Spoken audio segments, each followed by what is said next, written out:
Aloha, it's Kiana, and here are today's top Hawaii headlines from the editors at the Honolulu Star-Advertiser.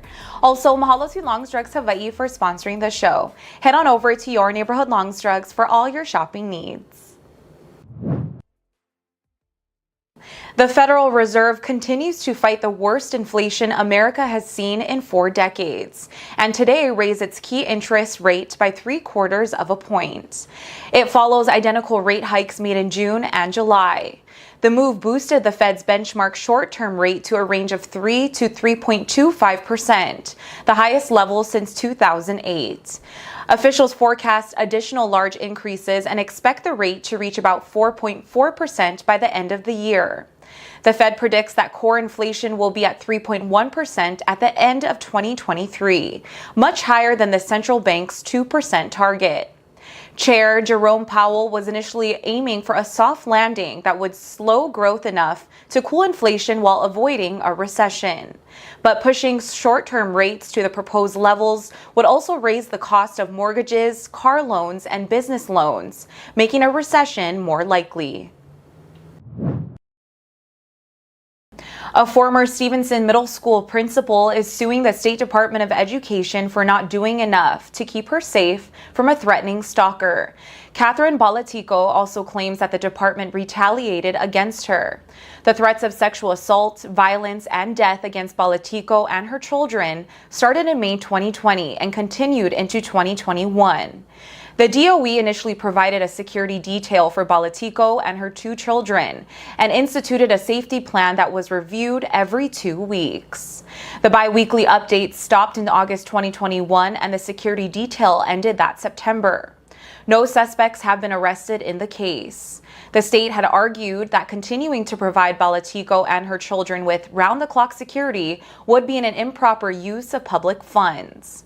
Balatico's lawsuit asked the court to require the DOE to create policies to deal with sexual harassment against employees and to provide Balatico with resources to address the harassment she has received.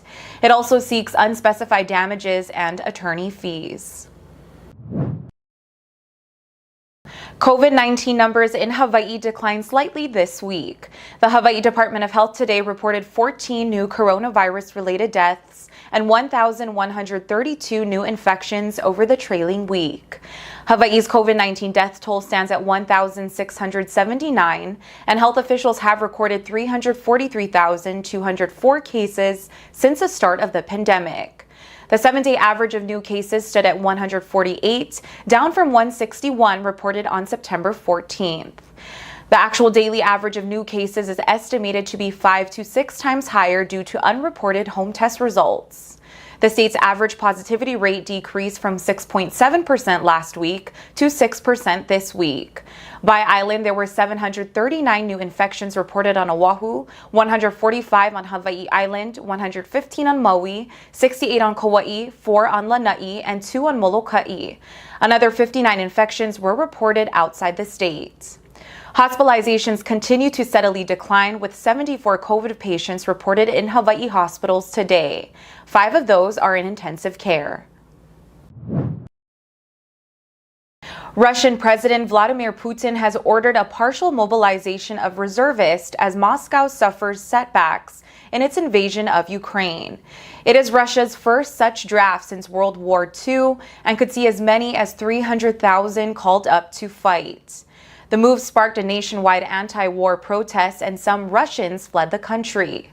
Government watchdogs are busy tamping down online dissent.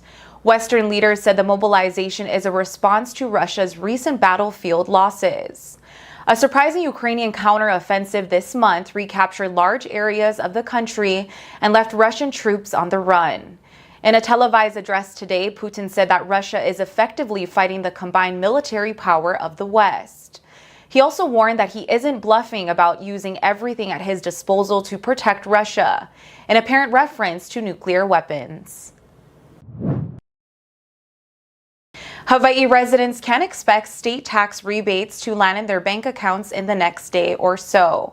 That's according to Governor David Ige, who told the Star-Advertiser Spotlight Hawaii today that all direct deposit refunds have been processed. The first direct deposit payments were anticipated to arrive on September 12th. EGAY didn't explain the delay. Refunds via check will take a bit longer due to a low supply of paper. In all, the state expects to send about $300 million to taxpayers and their dependents, depending on the size of their household incomes. People earning under $100,000 a year are eligible for a $300 rebate, including another $300 for each spouse and dependent. That adds up to $1,200 for a family of 4 earning less than $200,000. Households that earn over $100,000 for a single person or $200,000 for a married couple qualify for a $100 rebate for each spouse and dependent. The rebates are designed to help residents and the economy bounce back from the COVID-19 pandemic. For more on these stories and all the latest headlines, subscribe to the Honolulu Star-Advertiser. Visit Hawaii's top source for breaking news online at staradvertiser.com and download the Star-Advertiser mobile app. Mahalo, have a great day, and we'll see you back here tomorrow.